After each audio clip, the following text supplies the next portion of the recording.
ప్రయత్నం చేస్తే, అంటే పట్టుదలతో ప్రయత్నం చేస్తే దేన్నైనా సాధించవచ్చు అని చెప్పడానికి ఒక ఉదాహరణ. పూర్వం సగరుడు అనేటువంటి ఒక రాజు అనేటువంటి వాడు, ఆయన ఇంద్ర పదవి కోసం ఏం చేశాడంటే 100 అశ్వమేధ యాగాలు చేశాడు. 100 అశ్వమేధ యాగాలు చేస్తే అతనికి ఇంద్ర పదవి అనేటువంటి దక్కుతుంది. దానికోసం ఆయన ఈ 100 అశ్వమేధ యాగాలు చేశాడు. లాస్ట్లో 100 అశ్వమేధ యాగం చేసేటప్పుడు గుర్రాన్ని వదులుతారు మామూలుగా. ఆ గుర్రం వదిలినప్పుడు ఆ గుర్రాన్ని ఎవరైతే పట్టుకుంటారో వాళ్ళతో యుద్ధం చేయాలి. అట్లా ఒక రాక్షసుడు ఇంద్రుడు ఏం చేస్తాడంటే, నా ఇంద్ర పదవికి ఎక్కడ ముప్పు ఏర్పడుతుందన్న ఉద్దేశంతో ఇంద్రుడు స్వయంగా వచ్చి గుర్రాన్ని తీసి వెళ్ళి పాతాళంలో దాచిపెడతాడు. సో వీళ్ళందరూ కూడా ముల్లోకాలు ఎదుగుతారు, ఎక్కడ చూసినా కూడా గుర్రం దొరకదు. చివరికి పాతాళ లోకంలో ఒక చోట కపిల ముని అనేటువంటి ఆశ్రమంలో ఈ యొక్క గుర్రం అనేటువంటిది కనిపిస్తుంది. ఎవరికి అంటే సగరుల యొక్క పుత్రులకి. వాళ్ళు దాదాపుగా 60,000 మంది ఉంటారు. ఆ 60,000 మంది వెళ్ళి ఇక్కడ గుర్రం ఉంది కదా, దీనికి కారణము కపిలుడే, కపిల మహర్షి అని చెప్పేసి ఆయన ఎగతాళిగా మాట్లాడి కొంచెం హీనంగా ప్రవర్తిస్తారనమాట. దాంతో కోపించినటువంటి ఆ యొక్క కపిల మహర్షి మీరు భస్మం అయిపోదురుగాక అని చెప్పేసి వాళ్ళని శపిస్తారు. సో వాళ్ళు భస్మం అయిపోతారు. ఆ తర్వాత కాలం గడిచిపోతుంది, సగరుడు మరణిస్తాడు. సగరుడు పుత్రుడు వస్తాడు, ఆయన కూడా వాళ్ళని ఎలాగైనా సరే బ్రతికించాలా లేదా మోక్షం వాళ్ళకి అందించాలని ప్రయత్నం చేస్తాడు, కానీ సాధ్యం కాదు.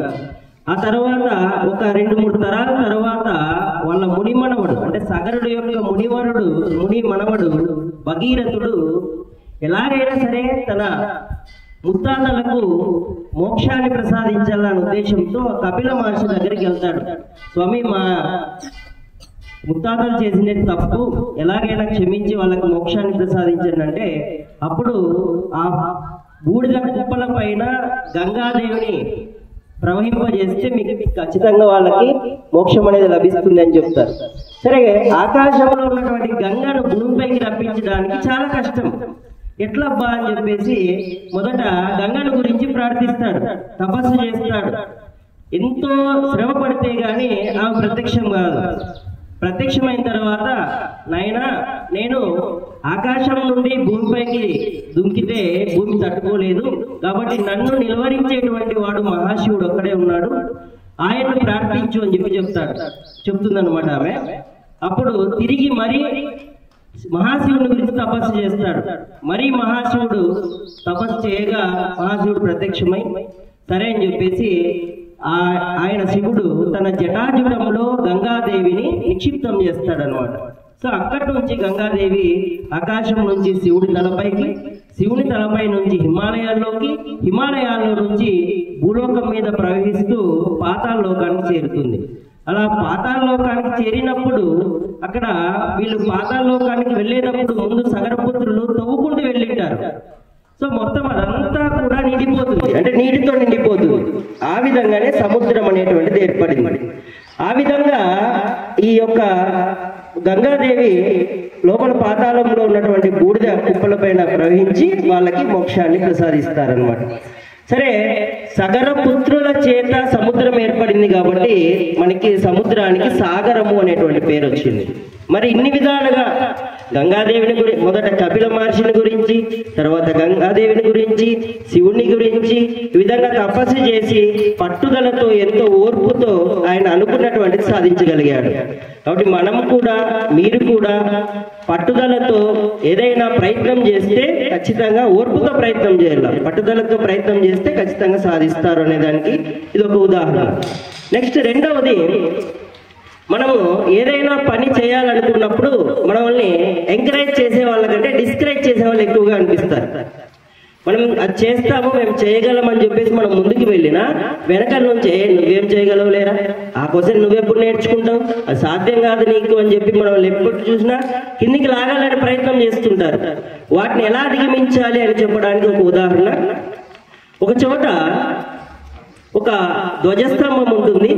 ఆ ధ్వజస్తంభం నున్నగా ఉంటుంది, దానిపైన చమురు కూడా పూసింటారు, అంటే నూనె పూసింటారు, పట్టుకుంటే జారుతూ ఉంటుంది. కప్పలు కొన్ని ఏం చేస్తుంటాయంటే వాటిపైకి ఎక్కాలని ప్రయత్నం చేస్తుంటాయి ఆ ధ్వజస్తంభానికి. అలా ప్రయత్నం చేస్తున్నప్పుడు పైకి ఎక్కుతాయి, కింది పడతాయి, పైకి ఎక్కుతాయి, కిందికి పడతాయి. ఒకటేమో పైకి ఎక్కుతా ఉంటుంది, మీకు కొన్ని మాత్రం పైకి ఎక్కుతాయి, ఒక మూడో వంతు భాగం పైకి ఎక్కుతాయి. ఇంతలో పక్కన చుట్టుపక్కల ఉన్నటువంటి వాళ్ళు అరే రే ఏంది వీళ్ళకేం తిక్కనా ఈ కప్పలకి, అంత నున్నగా ఉన్నటువంటి ఆ ధ్వజస్తంభాన్ని ఎక్కాలని ప్రయత్నం చేస్తున్నాయి, సాధ్యమయ్యే పనేనా, సాధ్యం కాదు, టైం వేస్ట్ అని చెప్పేసి అనుకుంటూ ఉంటారు. అక్కడ ఆ కప్పలు కొన్ని అరే వేస్ట్, మనము ఇక్కడ ప్రయత్నం చేసి కూడా పెడతామని చెప్పేసి ఆ ఎక్కే ప్రయత్నం కూడా మానుకొని పక్కకు వస్తాయి. ఒక కప్ప మాత్రం టకటకటక ఇవేవి పట్టించుకోకుండా టకటక పైకి ఎక్కి కూర్చుంటుంది. ఆ తర్వాత దిగొచ్చిన తర్వాత రే ఇంతమంది ఈ విధంగా అనుకుంటున్నా నువ్వు ఎలా ఎక్కగలిగావు అంటే ఏంది ఏం చెప్పావు అంటుంది అనమాట.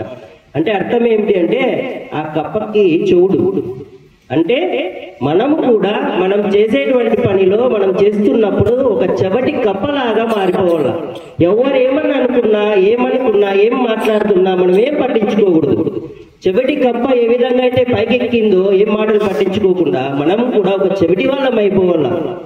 ఇది ఈ రెండు విషయాలు బాగా గుర్తుపెట్టుకోండి. Thank you. జై హింద్.